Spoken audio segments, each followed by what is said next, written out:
Pose with the fans. Pose with the pose with the pose with the fans. Pose with the pose with the pose with the fans. Pose with the fans. Pose with the fans. Pose with the pose with the pose with the fans.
Selamat siang pemirsa, berjumpa lagi bersama saya Novita Paulina Banjarnahor dalam acara Beragam Berita edisi Selasa 20 November 2024 untuk menggambarkan berita-berita terakurat dan terpercaya yang kami rangkum dalam Beragam Berita siang ini.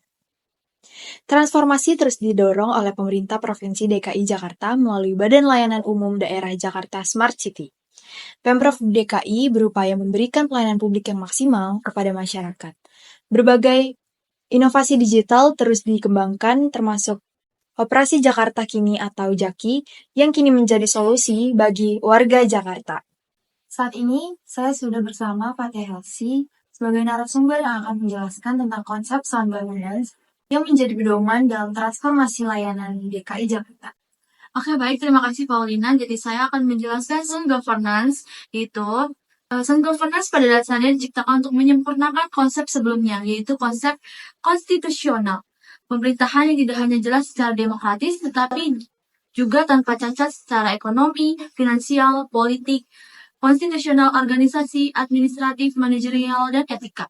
Sistem pemerintahan ini juga jelas secara internasional dalam interaksinya dengan negara lain dan dengan bagian pemerintahannya sendiri. Tata pemerintahan yang baik memiliki 3 pilar, yaitu ada pemerintahan, swasta, dan masyarakat. Sementara itu, tata pemerintahan yang sehat memiliki 4 pilar, yaitu aktor pemerintah, swasta, sosial, dan internasional.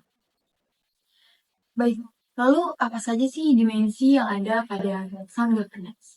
Oke, jadi dimensi sound governance itu ada 10. Yang pertama ada proses, yang kedua struktur, yang ketiga value, yang keempat ada konstitusi, yang kelima organisasi dan institusi, yang keenam ada manajemen, yang ketujuh ada polis, yang kelapan ada sektor, yang kesembilan itu ada internasional dan globalisasi, yang terakhir itu ada etika, akuntabilitas, dan transparansi. Selanjutnya, apa saja sih kelebihan dan kekurangan atau tantangan dalam mengimplementasikan sound governance di pemerintahan Indonesia? Oke, jadi sound governance itu memiliki kelebihan dan kekurangan. Nah, jadi kelebihan itu yang pertama, menghargai beragamnya birokrasi dan governance perbedaan konsep birokrasi. Yang kedua, berorientasi pada keseimbangan dan fleksibilitas antara proses dan output. Yang ketiga, menjunjung tata kelola di tingkat lokal dan nasional. Yang keempat, mengedepankan nilai-nilai tujuan. Yang kelima, lahir sebagai jawaban dari proses globalisasi. Yang terakhir, kelebihan sound governance itu lebih berfokus pada inovasi, pada kebijakan, dan administrasi. Kalau ada kelebihan, pasti ada kekurangan. Kekurangan dari sound governance yaitu sound governance ini belum memiliki dan masih memerlukan prasyarat universal untuk demokrasi. Transparansi dan akuntabilitas menekankan fleksibilitas dan inovasi untuk mencapai tujuan itu.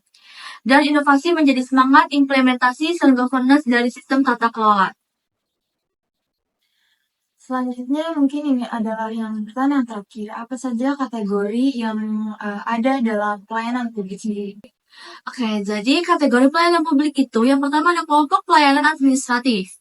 Kelompok pelayanan administratif adalah pelayanan yang menghasilkan berbagai dokumen resmi yang dibutuhkan oleh publik. Misalnya, status kewarganegaraan, sertifikat kompetensi, kepemilikan, atau penguasaan terhadap suatu barang. Contohnya itu seperti KTP, akte kelahiran, akte pernikahan, dan lain sebagainya. Nah, yang kedua itu ada kelompok pelayanan barang. Kelompok pelayanan barang adalah pelayanan yang menghasilkan berbagai bentuk atau jenis barang yang digunakan oleh publik.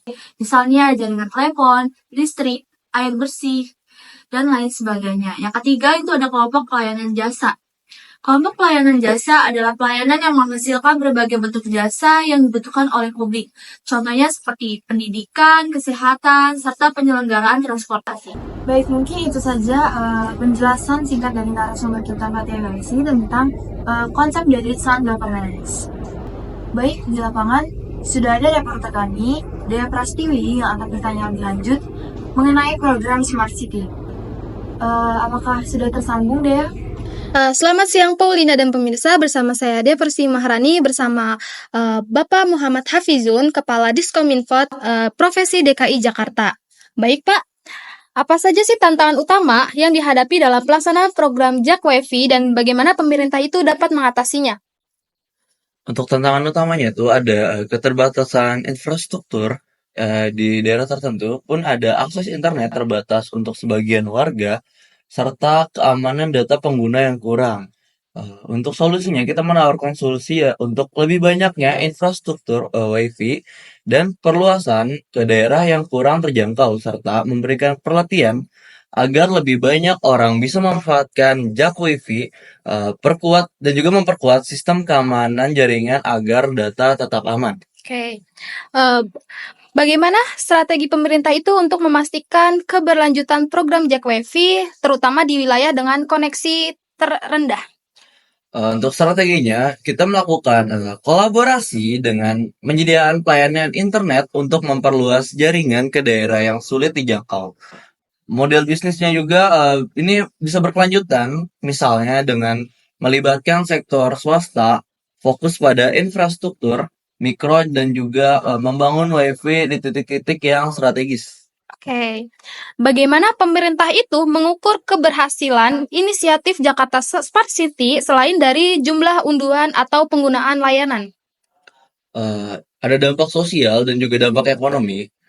Yang pertama itu, misalkan apakah kualitas hidup warga meningkat, partisipasi warga, juga seberapa banyak orang yang menggunakan aplikasi atau ikut serta dalam program pemerintah, juga efisiensi layanan, jadi apakah pelayanan publik jadi lebih cepat dan transparan, serta perbaikan infrastruktur, apakah teknologi membantu memperbaiki jalan, transportasi, dan pengolahan sampah. Oke.